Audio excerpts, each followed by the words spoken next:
obfuscate the infinity using a big, cheap acrylic set.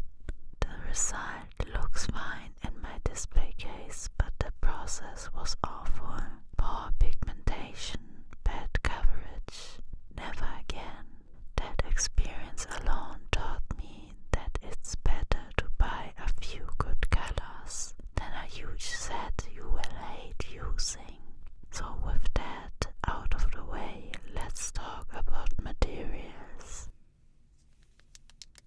One of my favorite brands is Winke, a German company. Their colors are easy to find here and more affordable than many other professional brands. They have the Student Line Academy and the Professional Rotterdam line. Both are lovely, but Rotterdam offers better light fastness and more colors.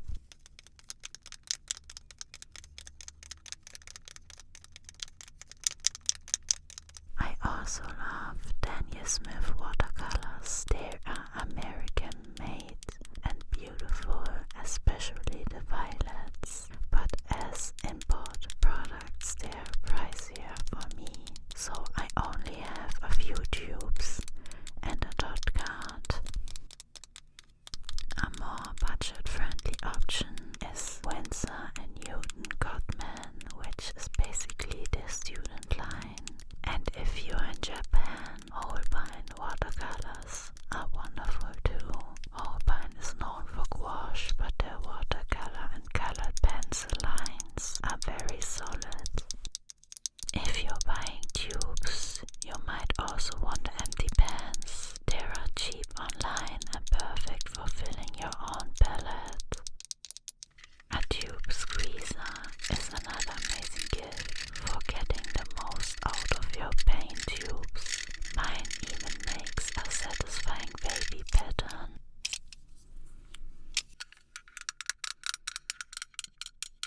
Brushes are a bit trickier. Water holding capacity, spring, tip shape, material of the hairs, all of that matters. I personally use mainly synthetic Da Vinci brushes, plus some water tank brushes for sketchbooks or painting outside.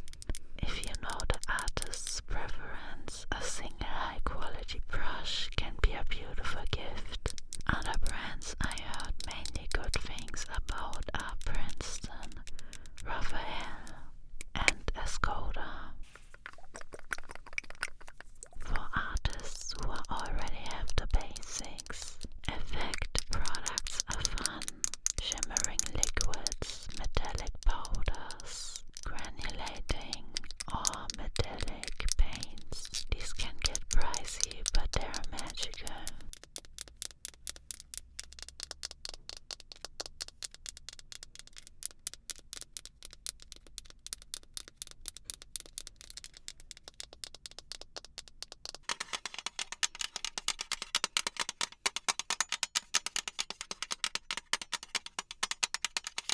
Watercolor also exists as sticks, crayons and pencils. I have a set of the Carandash Neocolor 2, which are super versatile and available individually. For pencils I have the Faber-Castell Albrecht Dürer, which come especially in the small set with perfect color selection. Carandash makes also the Museum Aquarelle, which are premium watercolor pencils, also available open stock.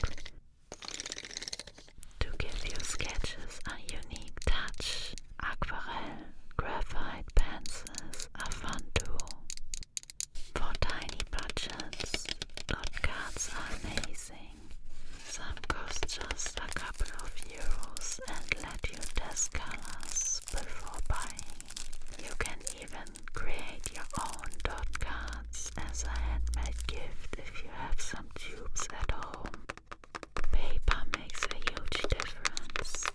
Small watercolor blocks are perfect for gifts. I like these small Sennelier ones for postcard-sized paintings. glazes and grains.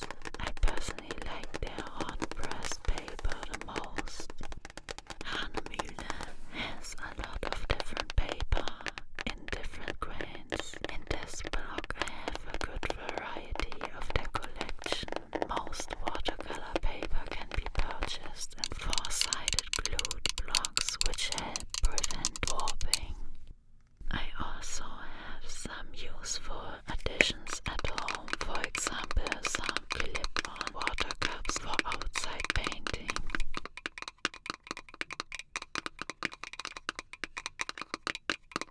Good masking tape or high-quality washi tape is essential for stretching single sheets and getting clean edges.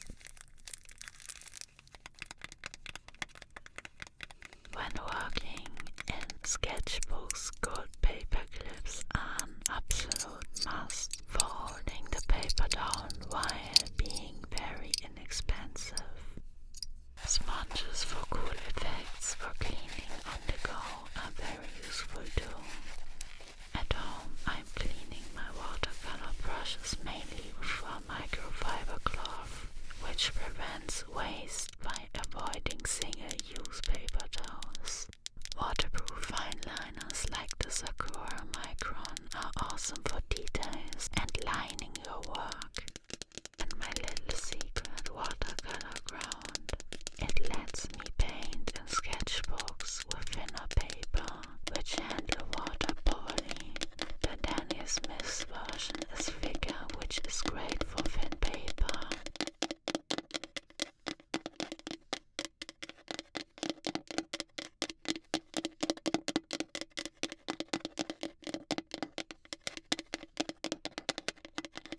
I have also one from Schminke, which soaks in more in the paper and adds texture to it. I guess it is better for thicker materials like wood. And now I show you an example of an Adventcalender. Based on your budget, you could add more paints and special effect items, or for a lower cost, get more crayons, pens, clips and single sheets. 2 Neo colors, 180 each. A micron fine liner, about 3. A small sponge, 250. A water tank brush for 350. A watercolor tube or half pen, about 10. 1 glitter or special effect color, about 11. A tube squeezer for 8. A roll of tape for about 4. 2 watercolor pencils, 190 each. 1 or 2 clips for €1. For the remaining days, 1 block of the paper samples from Hahnemühle, which costs €11. It gives the receiver a fun mix to try out and can be highly customized for you not going broke. And that's it for my watercolor themed gift ideas. I hope you got something out of it. Thank you so much for watching or just listening. If you enjoyed the video, please consider a like and a subscription. And if you have your own recommendations